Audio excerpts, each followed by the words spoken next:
Good morning students. आज की अपनी क्लास में हम लोग थ्योरम 6.4 को देखने वाले हैं।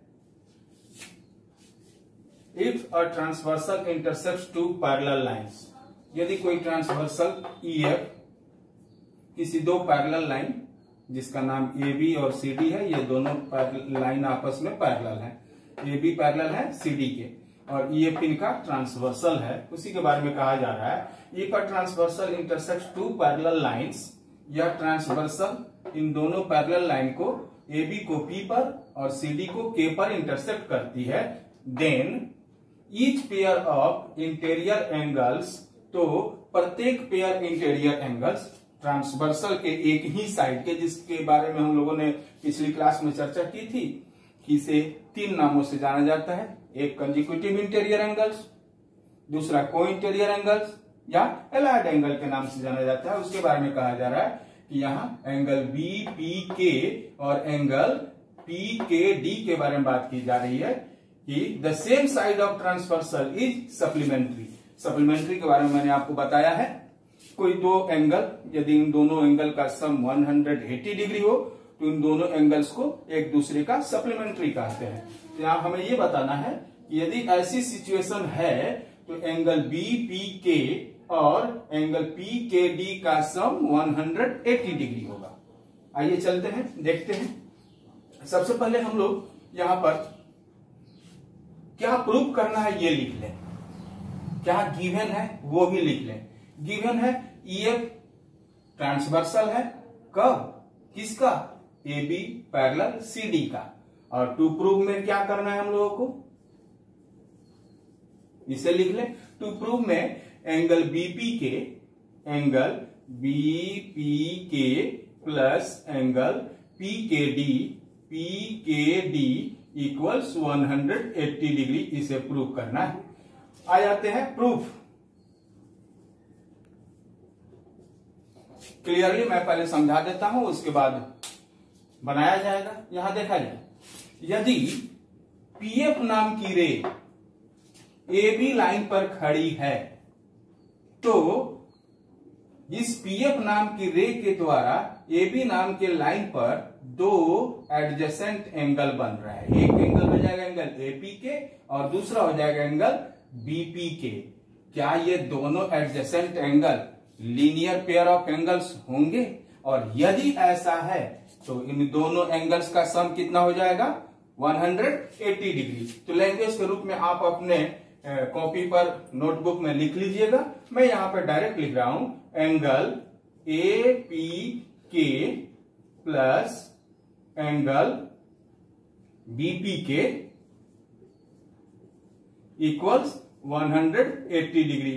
क्यों हुआ ये 180 डिग्री, कैसे हुआ ये 180 डिग्री, ये सारी चीजें आप लोगों को यहां पर लिखनी जरूरी होगी। आते हैं आगे। अब हम लोग देखते हैं क्या AB और CD दोनों आपस में पैरेलल हैं और क्या EF इनका ट्रांसवर्सल है। यदि ऐसा है तो एंगल APK और एंगल PKD में कोई रिलेशन है। ये दोनों एक दूसरे के अल्टरनेट इंटीरियर एंगल्स हैं और अल्टरनेट इंटीरियर एंगल्स हैं तो क्या इन दोनों की वैल्यू सेम होगी, इक्वल होगी?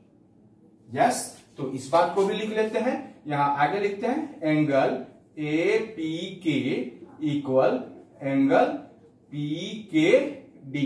क्यों है ऐसा, ये आप जाने, यहां लिख लीजिएगा जरूर अपने नोटबुक में। यहां तक किसी को कोई दिक्कत? नो, कोई प्रॉब्लम नहीं है। तो अब जरा हम लोग एक काम कर लेते हैं। यहां एक फर्स्ट इक्वेशन में इस सेकेंड इक्वेशन की वैल्यू को पुट कर देते हैं। यानी फर्स्ट इक्वेशन में जो लिखा गया है एंगल APK, उसकी जगह पर क्या हम लोग एंगल PKD लिख सकते हैं। और यदि ऐसा लिख सकते हैं तो हमारा फर्स्ट इक्वेशन अब बन जाएगा एंगल PKD, या इसे ऐसे भी कह ले, एक लाइन लिख ले, पुटिंग दिस वैल्यू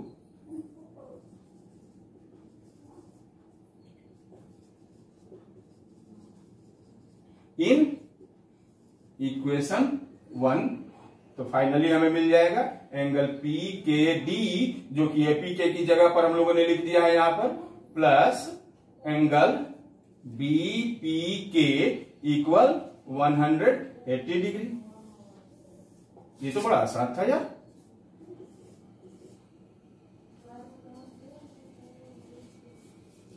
कोई दिक्कत? Okay.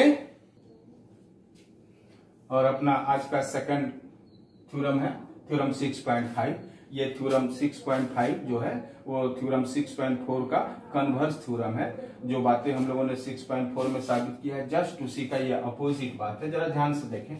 If a transversal intersects two lines, यहां पैरेलल लाइन का जिक्र नहीं है। यदि कोई ट्रांसवर्सल EF किसी दो लाइन AB और CD को ट्रांसवर्स करता है सच दैट, और इस तरीके से ट्रांसवर्स करता है, a point of interior a pair of interior angles on the same side of the transversal is supplementary। इस तरीके से ट्रांसवर्स करता है कि इस ट्रांसवर्सल के एक ही तरफ बनने वाले दो इंटीरियर एंगल का सम 180 डिग्री है। यदि ऐसा है then the two lines are parallel. यदि ऐसा है तो यह दो लाइन AB और CD आपस में पैरेलल में होंगे। ये हमें दिखाना है, शो करना है। आइए चलते हैं। पहले यहां पर गिवन लिख देते हैं। गिवन क्या है? गिवन है हमारे पास में कि यह ट्रांसवर्सल इन दोनों लाइंस को AB और CD को ट्रांसवर्स कर रहा है, जिससे कि एंगल BPK यानी angle BPK plus angle PKD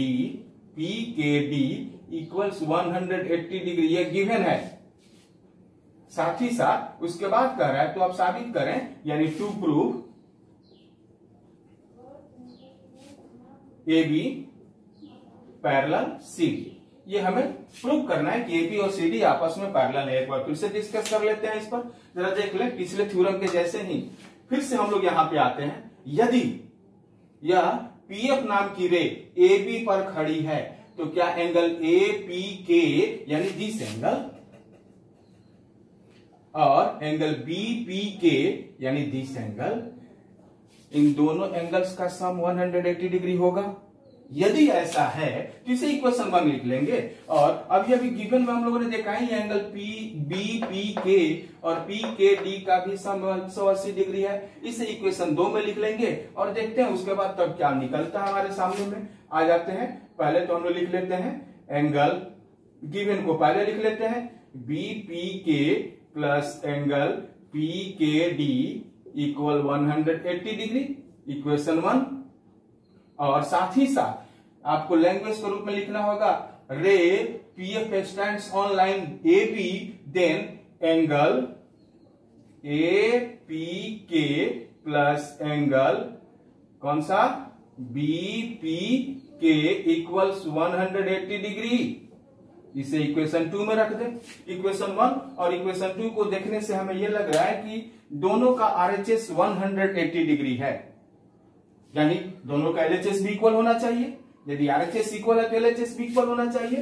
तो इसी तरीके से हम लोग लिख लेते हैं from equation 1 and 2 angle BPK plus angle PKD equals angle APK plus angle BPK। Any problem? अब किसी एक साइड के एंगल BPK को किसी दूसरे साइड में ले जाइए, क्या होगा? यह एक साइड में एडिशन में है तो दूसरे साइड में जाके क्या हो जाएगा? सब्ट्रैक्ट हो जाएगा। और सब्ट्रैक्ट हो जाएगा तो यह घट जाएगा, घट के क्या हो जाएगा? 0 हो जाएगा। यानी इसे यहीं पर कैंसल कर देते हैं तो हमारे सामने में क्या बचेगा? Angle PKD equal angle APK। जरा ध्यान से इसे देखें एंगल PKD को। एंगल PKD यानी this angle equal angle APK this angle. क्या इन दोनों एंगल में कोई रिलेशन है? ये दोनों के दोनों एंगल अल्टरनेट इंटीरियर एंगल्स हैं और ये दोनों आपस में बराबर भी हैं। तो हम लोगों ने पिछले अपने किसी एक थ्योरम में देखा है यदि कोई ट्रांसवर्सल किसी दो लाइन को इस तरीके से ट्रांसवर्स करे कि यहां बनने वाला प्रत्येक पेयर अल्टरनेट इंटीरियर एंगल यदि इक्वल हो तो ये दोनों के दोनों लाइन पैरेलल लाइंस भी होंगी। हम ऐसे भी बना सकते हैं, इसे भी लिख सकते हैं कि ray BP stands on line EF, then angle BPK plus angle BPE equals 180 degree. उस केस में हमारा एंगल ईपीबी और एंगल पीकेडी आपस में इक्वल हो जाएंगे। तो ये कॉरेस्पॉन्डिंग एंगल वाले एक्सियम्स की सहायता से सॉल्व होगा। लेकिन यहां हमारा तो ये उस थ्योरम से सॉल्व होने वाला है, अल्टरनेट इंटीरियर एंगल वाले थ्योरम से। तो यहां पर हम लोग क्लियरली कह सकते हैं A B parallel C D. अब ये कैसे हो गया ये आपको यहां बताना होगा। ओके, और अपना आज का लास्ट थ्योरम है 6.6। इसके बाद आप लोगों को अपने से एक्सरसाइज सॉल्व करना होगा, सॉल्व एग्जाम्पल भी बनाना होगा। आते हैं 6.6 थ्योरम को देखते हैं। Lines which are parallel to same lines are parallel to each other. ऐसी लाइन जो किसी सेम लाइन के पैरेलल हो वो आपस में भी पैरेलल होती है। यानी यहां पर गिवन है A B parallel C D. यदि यह ए बी सी डी के पैरेलल है और साथ ही साथ यही ए बी इस ई एफ के भी पैरेलल है, ये गिवन है, तो हमें साबित करना है कि यह सी डी ई एफ के पैरेलल होगी। क्लियर? आते हैं प्रूफ में। यदि ए बी पैरेलल है सी डी के और जी एच इसका ट्रांसवर्सल है, तो क्या एंगल जीपीबी और एंगल पीक्यूडी में कोई रिलेशन होगी? कॉरेस्पॉन्डिंग एंगल्स, और कॉरेस्पॉन्डिंग एंगल्स आपस में इक्वल होते हैं। तो यहां पर आप लिख लीजिएगा, इसे इक्वेशन 1 बना लीजिएगा। फिर से आते हैं, बोल रहा है A B parallel E F और जीएच यदि इसका ट्रांसवर्सल है, तो क्या एंगल जीपीबी यानी फिर से या एंगल जीपीबी और एंगल क्यूआरएफ क्या इन दोनों एंगल में कोई रिलेशन? सेम, ये भी कॉरेस्पॉन्डिंग एंगल्स। इसे इक्वेशन 2 बना लेंगे। और जैसे ही हम इक्वेशन 1 और 2 को एक बार देखते हैं तो हम यहां कंपेयर करने पे पाते हैं कि इक्वेशन 1 और इक्वेशन 2 का एलएचएस तो इक्वल है और आरएचएस भी इक्वल होना चाहिए था। तो from equation 1 and 2 angle P Q D equals angle Q R F. और यदि ऐसा है, देखिए जरा ध्यान से, पी क्यू डी यानी दिस एंगल और एंगल क्यू आर एफ यानी दिस एंगल। यदि ऐसा है तो आपने शायद किसी एक्सियोम में पढ़ा है, शायद एक्सियोम 6.3 उसमें पढ़ा था आपने कि यदि कोई ट्रांसवर्सल किसी दो लाइन सी डी और ई एफ को इस तरीके से ट्रांसवर्स करे कि यहां बनने वाला करस्पॉन्डिंग एंगल का पेयर इक्वल है, तो ये दोनों के दोनों लाइंस आपस में पैरेलल होंगे। सेम उसी थ्योरी से यहां C D parallel E F proof. यहां एक बात आपको बतानी जरूरी है। ओके,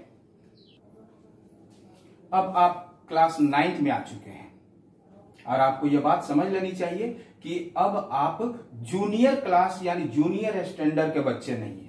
तो आपको अपनी लिखावट पर भी ध्यान देना चाहिए। यह लैंग्वेज नहीं है, आप डॉक्टर या इंजीनियर नहीं बन चुके हैं कि खूब स्टाइल में लिखें। यहां हर चीज को लिखने का तरीका होगा। ये चूंकि मैथमेटिक्स है, इसमें नंबर्स का खेल ज्यादा होगा और थोड़ा बहुत अल्फाबेट भी हमारे वेरिएबल के रूप में आते रहेंगे, इसलिए उनकी लिखावट पर ध्यान दीजिए। बहुत सारे हम लोग बच्चे जो हैं वो गलत कर देते हैं।